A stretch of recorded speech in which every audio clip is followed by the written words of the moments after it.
আমার বাপ, একটা জরুরি বিষয় বলে রাখি, ছেলেরা তোমাদেরকেও বলি ভাই, প্রিয় ভাই, পৃথিবীর কত মানুষের জীবনী সংক্ষিপ্ত হোক বিস্তারিত হোক, কত জনের প্রোফাইল, কত জনের কত কিছু তো তোমরা জানো ভাই। শুনো, পড়ো, কিংবা মোবাইলে হোক, বাস্তবে হোক, পত্রিকায় হোক, রিপোর্টে হোক। কিন্তু একটা অনুরোধ, তো রাসূলুল্লাহ সাল্লাল্লাহু আলাইহি সাল্লামের পুরা জীবনীটা একটাবার পড়া দরকার, একটাবার পড়া দরকার।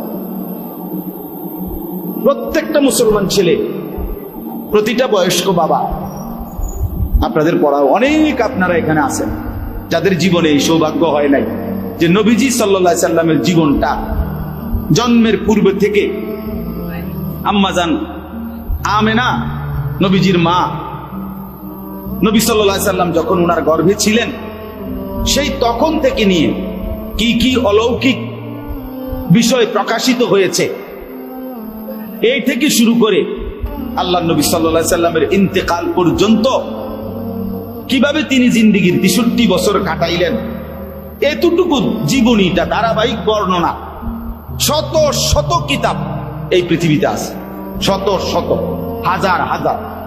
বাংলাতেও আছে, উর্দুতেও আছে, ইংরেজিতেও আছে, আরবিতেও আছে, পৃথিবীর অন্যান্য ভাষাতেও আছে। কিন্তু দুর্ভাগা মুসলমান যে নবী সাল্লাল্লাহু আলাইহি সাল্লামের নামই শুনে, মুখে মুখে দাবিও করে ভালোবাসার, কিন্তু সেই নবী সাল্লাল্লাহু আলাইহি সাল্লামের একটা জীবনী, উনার পুরা হায়াত না নিজে পড়ছে, না কাউরি দিয়ে বলে না আচ্ছা ঠিক আছে আমি দেখে পড়তে পারি না, মাশাআল্লাহ ভালো কথা।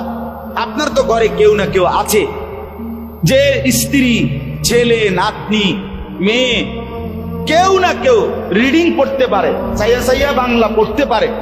এমন লোক নাই একজনও এই ঘরে, এমন ফ্যামিলি কি আছে মনে হয়? কথা বলেন না, আছে এরকম ভাবনা হয়? কেউ না কেউ পড়তে পারে। তো তার থেকে শুনেন, তার থেকে শুনেন, সে পড়ুক, আপনি শুনতে থাকেন শুধু যে নাতি তুমি পড়ো আমি শুনি না। হযরতে হাসান রাদিয়াল্লাহু তাআলা আনহু, হাদিসের মধ্যে আছে, নবী সাল্লাল্লাহু আলাইহি সাল্লামের নাতি, উনি তো আল্লাহ নবী সাল্লাল্লাহু আলাইহি সাল্লামকে দেখছেন, এরপরেও নবীজি সাল্লাল্লাহু আলাইহি সাল্লামের ইন্তেকালের পরেও তিনি মাঝে মাঝে উনার মামা হযরত খাদিজা রাদিয়াল্লাহু তাআলা আনহা উনার ভাইকে জিজ্ঞেস করতেন যে মামা আপনি আমারে বলেন তো যে রাসূলুল্লাহ সাল্লাল্লাহু আলাইহি সাল্লামের আকৃতির বর্ণনাটা কেমন ছিল, কি নাক কেমন, চোখ কেমন, হাত কেমন, কপাল কেমন, কান কেমন, দাঁত কেমন, ঠোঁট কেমন। তিনি বর্ণনা দিতেন। নবী সাল্লাল্লাহু আলাইহি সাল্লামের বংশের এই নাতনিরা, নাতিরা তারা মনোযোগ দিয়ে শুনতে থাকতেন।